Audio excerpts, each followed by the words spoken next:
सभी प्यारे बच्चों को हमारे यूट्यूब चैनल फोकस एकेडमी पर स्वागत है। फोकस एकेडमी 2M पर स्वागत है।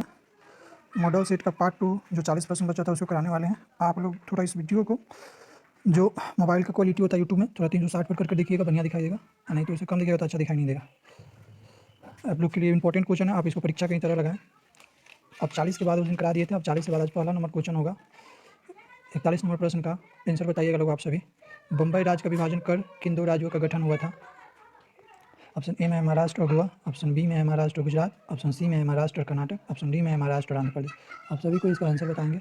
इसका आंसर क्या होगा? तो इस प्रश्न का आंसर होगा ऑप्शन नंबर बी, महाराष्ट्र और गुजरात राज्य का गठन किया गया था। आगे चलेंगे। प्रश्न संख्या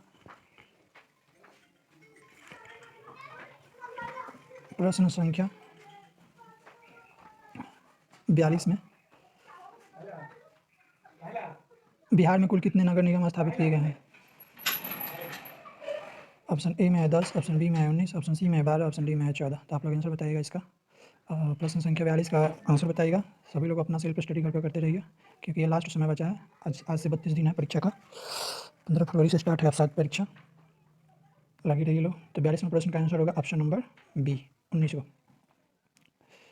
चलिए अगला प्रश्न चलते हैं।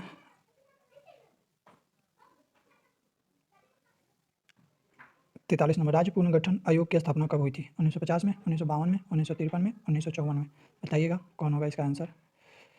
जल्दी बच्चों, राज्य पुनर्गठन आयोग का स्थापना कब हुई थी? इस प्रश्न का आंसर होगा ऑप्शन नंबर बी, 1952 में। चलिए अगला प्रश्न पर चलते हैं। चुनाव आचार संहिता का निर्माण कौन करता है? निर्वाचन आयोग, क्षेत्रीय दल, सत्तारूढ़ दल, विपक्षी दल। बताइएगा किसका ये 44 नंबर प्रश्न का आंसर क्या होगा? जल्दी बताइएगा बच्चों। इस प्रश्न का बताइएगा। इसका आंसर होगा ऑप्शन नंबर ए, ये सब निर्वाचन आयोग के हाथ में होता है। ठीक है। प्रश्न संख्या 45 की ओर बढ़ेंगे। बिहार में पंचायती राज संस्था कैसी है? एक स्तरीय है, 2 स्तरीय है, 3 स्तरीय है, 4 स्तरीय है। तो बताइएगा कि कौन सा इसका प्रश्न का उत्तर होगा। इस 45 नंबर प्रश्न का उत्तर बताइएगा। बिहार में पंचायती राज संस्थाएं हैं। 45 नंबर प्रश्न का आंसर होगा ऑप्शन नंबर सी। चलिए अगला क्वेश्चन पर चलते हैं।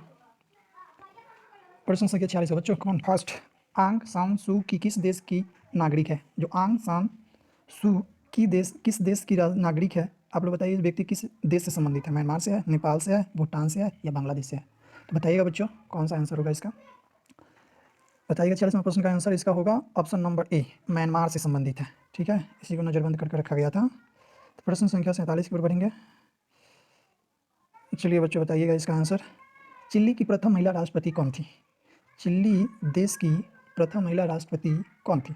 ऑप्शन ए में मैरी रॉबिन्सन, बी में है किम कैम्पेबेल, और सी में है लॉरा चिंचिला, और ऑप्शन डी में है मिशेल बाचलेट। बताइएगा कौन होगा इसका आंसर। तो प्रश्न संख्या 47 का आंसर होगा option number D, option number D. चलिए बच्चों अब अगला प्रश्न की ओर चलते हैं। प्रश्न संख्या 48 पर, इनमें से किस पर लोकतंत्र का भविष्य निर्भर करता है? ऑप्शन ए में जातिवाद, बी में निष्पक्ष चुनाव, सी में अलगाववाद, और डी में इनमें से कोई नहीं। तो बताइएगा बच्चों लोकतंत्र का भविष्य किस पर निर्भर करता है? जातिवाद पर तो होगा नहीं, अलगाववाद होगा नहीं, इनमें से कोई भी नहीं होगा। इसका ऑप्शन नंबर बी ही सही इसका आंसर होगा। तो इस प्रश्न का ऑप्शन नंबर बी ही आंसर होगा। चलिए बच्चों आगे चलते हैं जल्दी जल्दी, और भी प्रश्न कराना है अभी। लोकसभा में चुने हुए सदस्यों की संख्या कितनी होती है? 540 होती है, 543 होती है, 545 होती है, 550 होती है? तो बताइएगा इस ऑप्शन नंबर में इस प्रश्न का आंसर क्या होगा। जल्दी। 49 नंबर प्रश्न का आंसर क्या होगा? 49 नंबर प्रश्न का आंसर होगा 543, option number B, option number B ही इसका आंसर होगा। तो चलिए बच्चों आगे चलते हैं। इनमें से कहाँ प्रत्यक्ष लोकतंत्र है? एक बहुत फेमस क्वेश्चन है बच्चों, बहुत बार पूछ चुका है। आप सभी बच्चों जो टॉपिक वाइज दिया गया है इस प्रश्न का आंसर दें, तब तक हम कुछ आप लोगों को चीज़ बता रहे हैं। कहाँ है, किस देश में है? इनमें से कहाँ प्रत्यक्ष लोकतंत्र है? स्विट्जरलैंड में है, ब्रिटेन में है, भारत में है, चीन में है? जल्दी बताइएगा। इनमें से कहाँ प्रत्यक्ष लोकतंत्र है? स्विट्जरलैंड में है, भारत में है, ब्रिटेन में है, चीन में है? तो इस प्रश्न का आंसर होगा ऑप्शन नंबर ए, स्विट्जरलैंड। इस क्वेश्चन को VVI करके रखिएगा बच्चों, इंपॉर्टेंट है, VVI। ठीक है, इस बहुत इंपॉर्टेंट क्वेश्चन है। चलिए प्रश्न संख्या 51 की ओर। कितनी जनसंख्या पर ग्राम पंचायत का गठन किया जाता है? 2006 में तो 7,000 था जो आया था, बिहार राज्य का ही थी, लेकिन अब इसका जो है 5,000 सही आंसर होगा। इस प्रश्न का 51 नंबर का आंसर बताइएगा आप लोग। 5,000 है, 10,000 है, 7,000 है, 15,000 है। तो इस प्रश्न का आंसर होगा, हम तो आपको पहले ही बता दिए, इसका आंसर होगा 5,000। चलिए बच्चों हम अगला चलते हैं। 52 नंबर, 1975 के आपातकाल की घोषणा किसने की थी? जनता पार्टी की सरकार ने की थी, या बहुजन समाज पार्टी ने की थी, या भारतीय राष्ट्रीय कांग्रेस ने की थी, या राष्ट्रवादी कांग्रेस पार्टी ने किया था? बताइए किस उस समय 1975 में किसकी सरकार थी? उस समय 1975 में किसकी सरकार थी जो प्रथम बार हमारे देश में आपातकाल लगा था? उस समय भारतीय जनता पार्टी की सरकार थी, इंदिरा गांधी थी उस समय प्रधानमंत्री थे। चलिए पहला अगला क्वेश्चन और चलते हैं। पूरे जिले का जो 53 नंबर प्रश्न है, पूरे जिले का प्रशासन कौन करता है? सरपंच करता है, महापौर करता है, या जिला दंडाधिकारी करता है, या सत्र न्यायाधीश करता है? कौन करता है? बताइए इस 53 नंबर प्रश्न का आंसर बताइएगा, कौन करता है? इस प्रश्न का आप लोग आंसर बताइएगा बच्चों, जल्दी कीजिए। आप लोग अच्छे से घर पे सेल्फ स्टडी करते रहिए, और जो वीडियो चाह रहा है मेरे चैनल को सब्सक्राइब भी कीजिए, लाइक भी कीजिए, और आगे आगे बच्चे को शेयर भी कीजिए अपने फ्रेंड के पास, ठीक है? सपोर्ट कीजिए बच्चों। इस प्रश्न का आंसर होगा ऑप्शन नंबर सी, जिला दंडाधिकारी। जिला जो मजिस्ट्रेट होता है वही होता है, ठीक है? इसका आंसर ऑप्शन नंबर सी होगा। हम अगला प्रश्न की ओर चलते हैं बच्चों। नेपाल में लोकतंत्र वापसी के लिए कब आंदोलन हुआ? नेपाल में लोकतंत्र वापसी के लिए कब आंदोलन हुआ? 2000 में हुआ, 2002 में हुआ, 2006 में हुआ, 2010 में हुआ? तो बताइएगा इसका आंसर क्या होगा। प्रश्न संख्या 54 का आंसर बताइएगा, कब हुआ? 240 साल के बाद, लगभग 2 समझिए कि 200 ढाई साल 100 के बाद नेपाल देश में लोकतंत्र की बहाल हुई थी। तो इसका आंसर बताइएगा बच्चों, इसका आंसर होगा ऑप्शन नंबर सी, ठीक है? चलिए बच्चों हम आगे चलते हैं, टाइम को देखते हुए जल्दी जल्दी करना है, कम समय में अधिक क्वेश्चन करना है, क्योंकि और भी रिवीजन करना है, आप लोग को पढ़ना भी है, सेल्फ स्टडी भी करना है, बहुत जरूरी है। इसको मेरे क्लास को भी देखते रहिए। आज 2 वीडियो और अपलोड हो जाएगा। जल आपूर्ति के निजीकरण के विरुद्ध कहाँ संघर्ष हुआ था? नेपाल में, बोल्विया में, बांग्लादेश में, बेल्जियम। ये भी बच्चों BBI प्रश्न है, आप लोग ध्यान रखिएगा, ये भी BBI प्रश्न है, इसका आंसर दें। ये भी BBI प्रश्न है, जल आपूर्ति के निजीकरण के विरुद्ध कहाँ संघर्ष हुआ था? तो बताइएगा इसका आंसर क्या होगा। इस प्रश्न का आंसर होगा ऑप्शन नंबर बी, बोल्विया। तो चलिए हम प्रश्न संख्या अगला की ओर चलते हैं।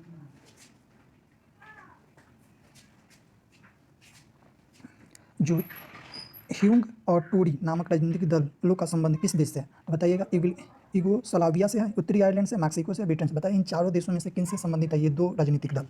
बताइएगा बच्चों, इस प्रश्न का आंसर बताइएगा। इस प्रश्न का हम अब आंसर बता रहे हैं, इसका प्रश्न का आंसर होगा ए, यूगोस्लाविया, ठीक है? अगला प्रश्न की ओर चलते हैं बच्चों जल्दी। इंग्लैंड में महिलाओं को वोट का अधिकार कब प्राप्त हुआ था? 1873 में, 1918 में, 1928 में, 1945 में? तो बताइएगा कौन होगा। इस प्रश्न का आंसर बताइएगा बच्चों, कौन होगा। इंग्लैंड में महिलाओं को वोट का अधिकार कब प्राप्त हुआ था? 1873 में, 1918 में, 1928 में, 1945 में? बताइएगा इसका आंसर क्या होगा बच्चों। इस प्रश्न का आंसर बताइएगा क्या होगा। तो इस प्रश्न का आंसर होगा ऑप्शन नंबर बी, ठीक है? इस प्रश्न का आंसर होगा ऑप्शन नंबर बी। तो चलिए हम अगला प्रश्न की ओर चलते हैं बच्चों जल्दी। इनमें से क्या संघात्मक शासन व्यवस्था की विशेषता है? दोहरी सरकार, स्वतंत्र न्यायपालिका, संविधान की व्यवस्था, और इनमें से सभी? तो बताइए संघात्मक सरकार व्यवस्था कैसी है, जिसमें संघ और संघ यानी केंद्र और राज्य दोनों का समानित होता है, मतलब मिल मिलाव से काम होता है, उसी को कहते हैं संघात्मक शासन व्यवस्था। बताइएगा इसका आंसर क्या होगा।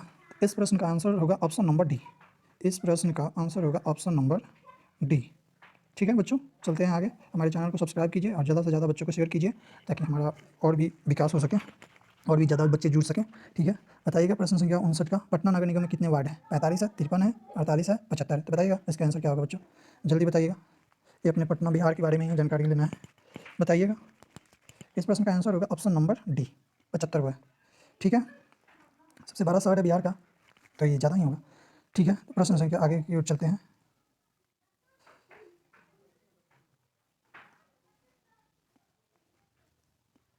इसको थोड़ा ठीक कर लेने दीजिए।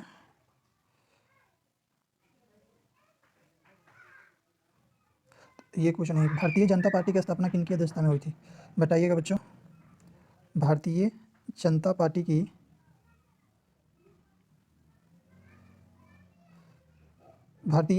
की स्थापना किनकी अध्यक्षता में हुई थी? बताइए बच्चों, यही 2 ऑप्शन में से बताना। 2 ऑप्शन नहीं दिखाई दे रहा होगा आप लोग को, इसमें थोड़ा अभी डिजिटल बोर्ड नहीं होने के कारण बहुत प्रॉब्लम है, ठीक है? बताइए बच्चों इसका आंसर क्या होगा। ये ऑप्शन 2 ही में से सही होगा कोई ना कोई।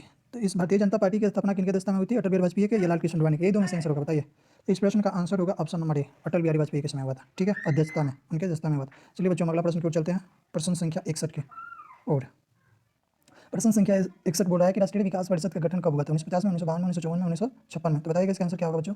राष्ट्रीय विकास परिषद का गठन कब हुआ था? इस प्रश्न का आंसर दीजिएगा बच्चों जल्दी। इस प्रश्न का आंसर होगा ऑप्शन नंबर बी, यही आपका प्रश्न का उत्तर है। आगे बढ़ेंगे जल्दी। भारत में राष्ट्रीय आय की गणना किस संस्था द्वारा की जाती है? क्या नीति आयोग करती है, क्या योजना आयोग करती है, या केंद्रीय सांख्यिकी संगठन, या राष्ट्रीय प्रतिदर्श सर्वेक्षण संगठन? बताइएगा इनमें से कौन सा आंसर होगा बच्चों।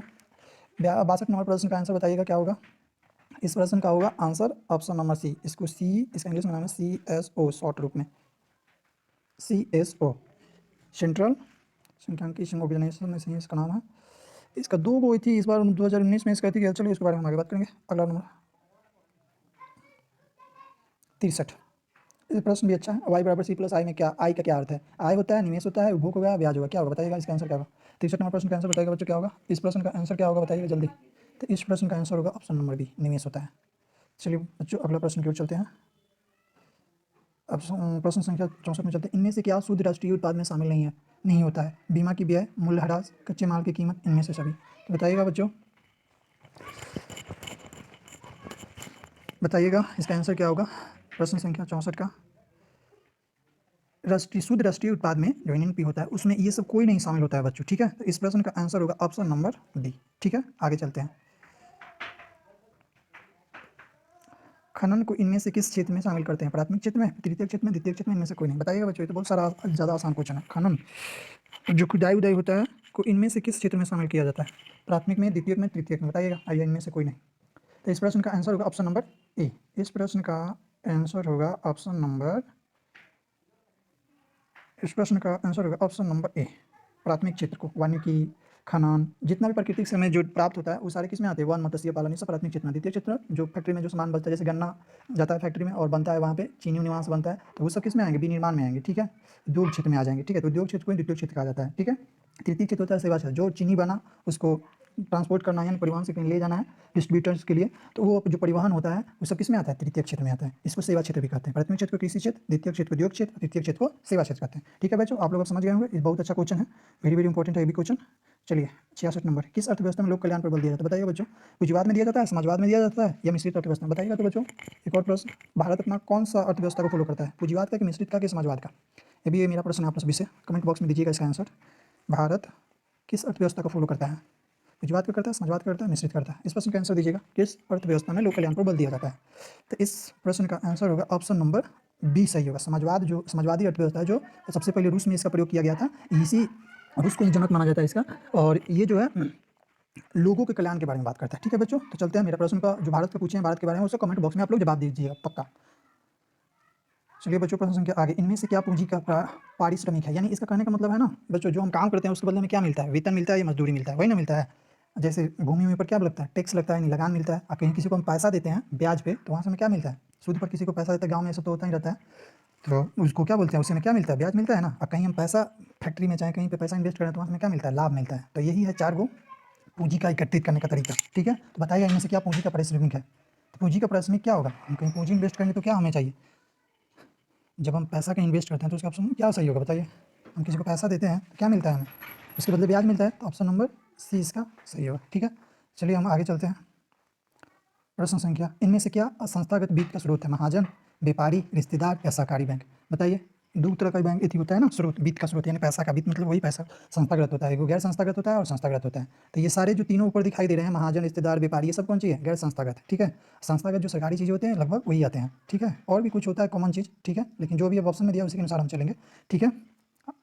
हमारे जो ऑफलाइन वाले बच्चे हैं उनको ये सब बताया गया है, ठीक है, उनको क्लास में सब डिस्कस किए हैं हम, ठीक है। ऑनलाइन वाले को तो अभी जुड़े हैं लोग, ठीक है। तो इस प्रश्न का आंसर होगा ऑप्शन नंबर डी, ठीक है।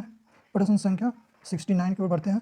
भारत पूंजी बाजार किस प्रकार का वित्तीय साधन प्रदान करता है? अल्पकालीन यानी कम समय के लिए, या मध्यावधि यानी थोड़ा सा ज़्यादा समय के लिए, या दीर्घकालीन की बहुत दिन के लिए, इनमें से सभी? बताइएगा इस प्रश्न का आंसर क्या होगा। भारतीय पूंजी बाजार किस प्रकार का वित्तीय साधन प्रदान करता है? बताइएगा इसका आंसर क्या होगा। इस प्रश्न का आंसर होगा ऑप्शन नंबर सी, दीर्घकालीन करता है, ठीक है बच्चों। चलते हैं थोड़ा जल्दी जल्दी,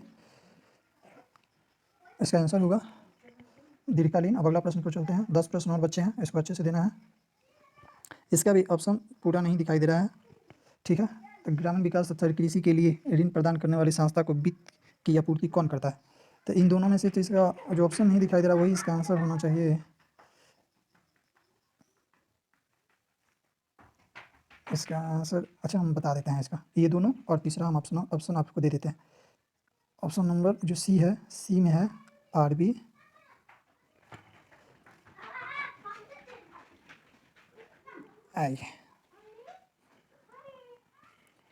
तो बताइएगा इसका आंसर क्या होगा।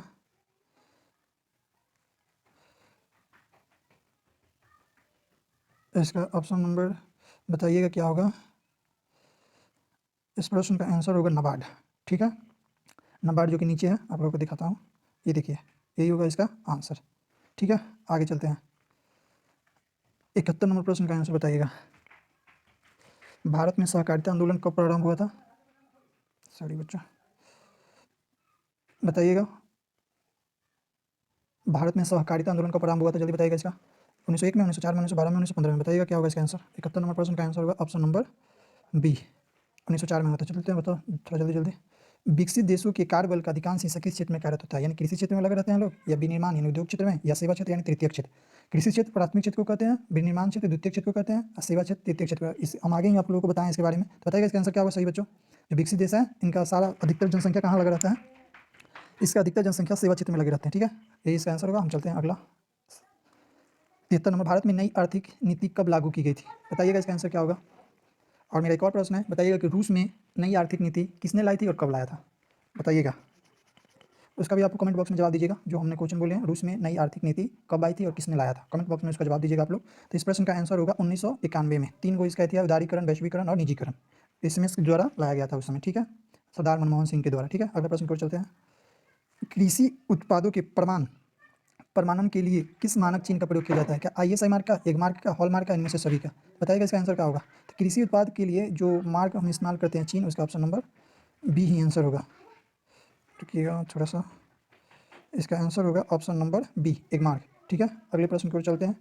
मानव पूंजी का प्रमुख घटक कौन है? देखिए, मानव पूंजी का प्रमुख घटक 5 होते हैं। ठीक है, मुख्य तौर पर 5 होते हैं, और इसका जो मुख्य विशेष तौर पर होता है वो रोटी कपड़ा मकान हो गया ना, ये हो जाते हैं, और शिक्षा भी होता है, और एक स्वास्थ्य भी होता है। तो यही 5 प्रकार के मानव पूंजी का प्रमुख घटक होता है। तो इसका आंसर होगा 75 नंबर प्रश्न का आंसर होगा ऑप्शन नंबर डी, ये सभी ही होंगे। ठीक है, इसका आंसर होगा डी। चलते हैं बच्चों, अब आगे 5 प्रश्न और बचा है। जवाहर रोजगार योजना कब लागू की गई थी? बताइएगा इसका आंसर क्या होगा। 1980 में, 1989 में, 1997 में, 2004 में? बताइएगा इसका आंसर क्या होगा बच्चों जल्दी। इस प्रश्न का आंसर होगा ऑप्शन नंबर बी। चलिए अब थोड़ा जल्दी जल्दी करते हैं। जो हम आपसे क्वेश्चन किए हैं वो सबका आंसर दीजिएगा। बताइएगा HDI यानी ह्यूमन डेवलपमेंट जो इंडेक्स होता है, मानव विकास सूचकांक इसका हिंदी में नाम हुआ, कब शुरू की गई थी? बताइएगा 1980 में, 1990 में, 1970 में, 1960 में? बताइएगा इसका आंसर क्या होगा बच्चों जल्दी। 77वां प्रश्न का आंसर होगा ऑप्शन नंबर बी। चलते हैं बच्चे आगे, बहुत इंपॉर्टेंट क्वेश्चन है, देखिएगा लो। अब बताइएगा बच्चों, आ गया। अभी हम बताएं आप लोगों को, इससे पहले प्रश्न में बता चुके हैं। इनमें से कौन प्राथमिक क्षेत्र की क्रिया नहीं है? यानी कौन सी काम नहीं है प्राथमिक क्षेत्र का? वानिकी तो वही है, मछली तो वही है, पशुपालन तो वही है, विनिर्माण किस उद्योग में आता है, किस क्षेत्र में आता है, द्वितीय कि तृतीय? बताइएगा बच्चों, किसमें आएगा? इस प्रश्न का हम पहले भी डिस्कशन कर चुके हैं। तो इस प्रश्न का आंसर होगा ऑप्शन नंबर सी, क्योंकि ये द्वितीय क्षेत्र में आता है, बाकी तीनों जो है वो सब प्राथमिक क्षेत्र में आते हैं। चलिए बच्चों, हम आगे चलते हैं। ये सेकंड लास्ट क्वेश्चन है हमारा। आप लोग अच्छे से तैयारी करते रहिए, और भी हम क्वेश्चन डालते रहेंगे। ठीक है, इनमें से क्या आवश्यकताओं के दोहरे संयोग की समस्या को हल करता है? बताइए, वस्तु करती है, वस्तु मुद्रा करती है, मुद्रा करती है, इनमें से सभी? बताइएगा इसका आंसर क्या होगा। तो ये प्रश्न आप सभी को हम होमवर्क में देते हैं, कमेंट बॉक्स में जवाब दीजिएगा। ठीक है, हम अगले प्रश्न का आंसर बताते हैं। चलिए, आप लोगों के ये होमवर्क में रहा, हम जल्दी आगे बढ़ते हैं। ये प्रश्न संख्या लास्ट है, बताइएगा आप लोग, इनमें से कौन व्यापारिक बैंक नहीं है? बताइए, इनमें से कौन ऐसा बैंक है जो कि व्यापारिक नहीं है? स्टेट बैंक ऑफ इंडिया है, पंजाब नेशनल बैंक है, या भारतीय रिजर्व बैंक, या सेंट्रल बैंक ऑफ इंडिया? कौन इसका आंसर होगा? बताइए, इनमें से कौन व्यापारिक बैंक नहीं है? आप सभी लोग हमारे यूट्यूब चैनल फोकस एकेडमी पर आप सभी को स्वागत है और धन्यवाद। इतना 80 को क्वेश्चन, 40 पहले 40 सभी के लिए, इतना बने रहें। आप सभी को स्वागत और धन्यवाद दोनों है। आप लोग आगे जो हमारा क्वेश्चन है, प्रश्न जो वीडियो आएगा देखते रहिएगा, और आप सभी को धन्यवाद इतना देर बने रहने के कारण, उनके लिए। 80 नंबर प्रश्न का आंसर होगा ऑप्शन नंबर सी। ठीक है, ये हमारा लास्ट क्वेश्चन है जो हम कमेंट बॉक्स में जवाब देने के लिए दीजिएगा बच्चों। धन्यवाद। अभी कुछ क्लास यहीं पे हमारा एंड होता है। ठीक है।